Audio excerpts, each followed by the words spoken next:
Alright, I came out here and spent a little time looking at this head. It had a big gob of crap right on that cylinder, and when you look over in the motor you can tell that cylinder hasn't been firing. And what I did was I scraped it with a screwdriver real good right in this area to make sure there's no crack there, and there isn't.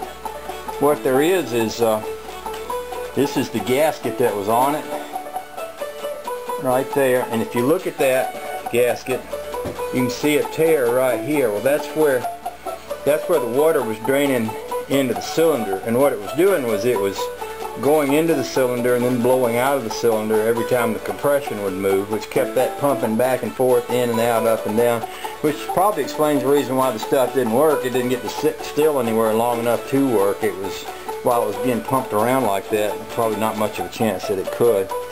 So anyway, I'm gonna my parts aren't gonna be here till tomorrow afternoon, so I'm just gonna clean up the head here.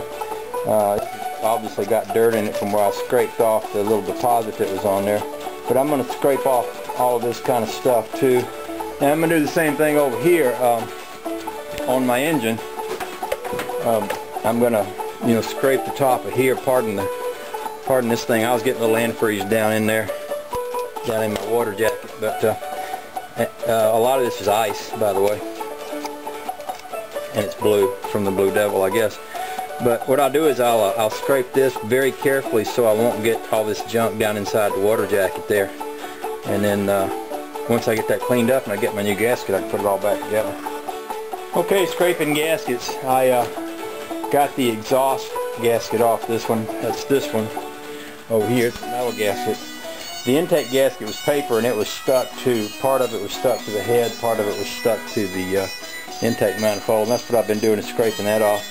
I've been working on this head, and I'm going to work on it some more. Scrape this off nice, and I did the same thing over here in the block. Can't see it because I got a rag over here to catch all these paper pieces. And I'll take my shock vac and I'll vacuum all the little pieces out of this intake so they won't wind up in the system. Okay, so I guess that's about it for today. Nothing I can do till I get my gasket. The motor is ready for it. The head's ready for it. I'm ready for it. I'll go in the house and chill, and tomorrow I'll pick up the gasket and see if we can get it on. If not tomorrow, we'll do it a day or two after.